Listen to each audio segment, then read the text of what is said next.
Hi, Dray here at Murray Sports at AWSI with Kevin Wade of Eleveight Kites, and we're looking at the WS. This is the Wave Series. Yep. Can you tell us a bit about it? Yeah, absolutely. So it's a 3-strut hybrid C platform, and like I said, it is the kite that we really are stoked at for wave riding.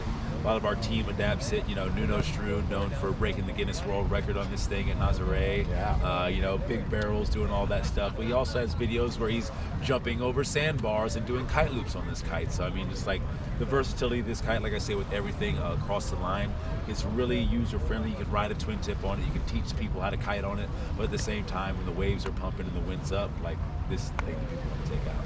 Yeah. Awesome. And you said there was a big kind of kite surfing background in the company. Can you elaborate a little bit on that? Yeah, absolutely. Yeah, that's another thing that I always say is like, this is like, Peter's baby. So Peter, Phil, Robert, Jose, the founders and owners of Eleveight Kites, they test all the stuff, they love all the stuff, but when they go out, like their ideal session is like overhead waves, a WS, and a curl surfboard. So I mean, that's really the DNA behind this kite, and it just really shows through in the refinement of this kite in particular.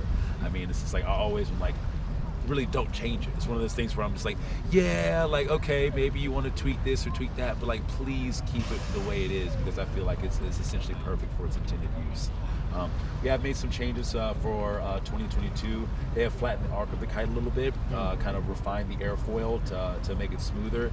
But again, I felt that it was super smooth in the beginning. But I do notice a little bit more low end, which is kind of a struggle typically with wave kites, right? You want a kite that has good low end and wind range, but at the same time, when you loop the kite, especially if you're riding strapless, you don't want it to yank you off the surfboard.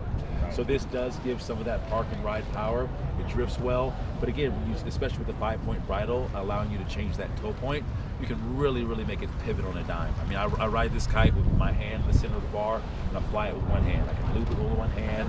Like I said, I really feel like it's an extension of me on the wave, and they've just done a really good job with it. Sweet. You brought up an interesting point about the bridle and how you can change what you said, the toe point, or basically the axis that it turns on. Which one do you ride it on? Yeah, absolutely. So I ride it on the standard for the most part. When the wind's really cranking, I'll ride it on the wingtips, because not only does it give a bit more power in the turn, really what I'm looking for with that widened toe point is added stability. Because again, if you widen that and put the toe point out more toward the wingtip, it's just going to give a more rigid structure. So if it's blowing like 20 to 45 or something like that, typically that's what I'll put it on. The pivot turn is good, but the kite already pivots well, so I typically either go standard or tip. I do know some guys that foil on it, or some guys that have those side-off conditions where they really don't need the kite to have any power in the turn.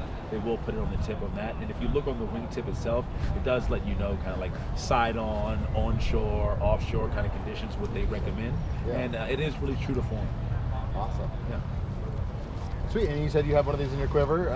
Yep, absolutely. When do you pull it out? I have the 8-meter. So what I do is funny. I have a mixed quiver, which really just shows you the versatility. So I have like a 10-meter RS. For instance, like I use that for kind of light wind if I want to surf, but also I can boost on it with the wind pick stuff. I have an 8-meter WS when it's like perfect to me. Like I'm a big guy, so I like it blowing like 30 plus with like side off like big waves, and that 8-meter with the wind range allows me to kind of like ride in those conditions. So yeah, I have the 8-meter WS. It comes in a 6, 7, 8, 9, 11, and like I said, all sizes are really great, but the 8-meter is kind of that bread and butter. Sweet. Awesome. Thanks for running us through that. Yeah, no, thank you. Thanks for watching, and for more info, check us out online at murrays.com.